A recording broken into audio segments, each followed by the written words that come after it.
दुसरं महायुद्ध आणि पाकिस्तानशी झालेल्या युद्धात महत्त्वाची भूमिका बजावलेलं डकोटा विमान काल पुन्हा एकदा भारतीय हवाई दलात सहभागी झालं।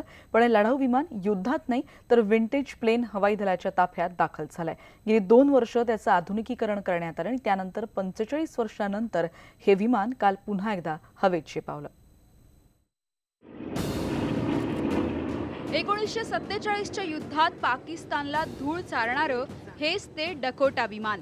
आज हे विमान नाशिकच्या ओझर विमानतळावर लँड झालं। सेवेतून निवृत्त झाल्यानंतर तब्बल 45 वर्षांनी या विमानानं टेक ऑफ घेतलंय। 1947 आणि 1971च्या पाकिस्तान विरुद्ध झालेल्या युद्धात याच डकोटा विमानानं ऐतिहासिक कामगिरी बजावली होती।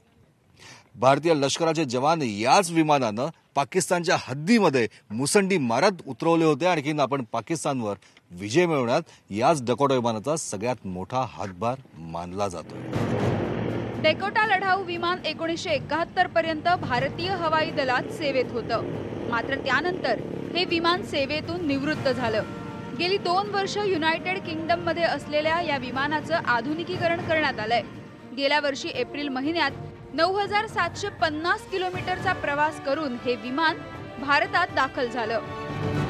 द्वितीय विश्वयुद्धात फार ऑपरेशनल होता। अमेरिका, इंग्लंड बरेचसे जे हे होते त्यांनी याला यूज केलेलं तेव्हा सेकंड वर्ल्ड वॉरमध्ये।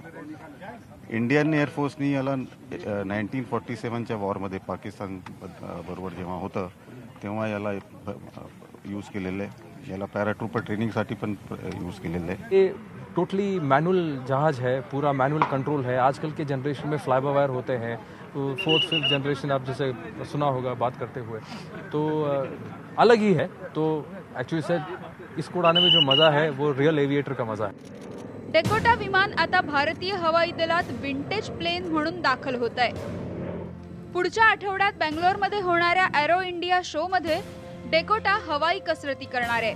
अनेक युद्धांचा साक्षीदार असलेलं डकोटा पुन्हा एकदा हवाई दलाच्या ताफ्यात दाखल झाल्यामुळे हवाई दलाच्या गौरवशाली इतिहासाला उजाळा मिळणार आहे।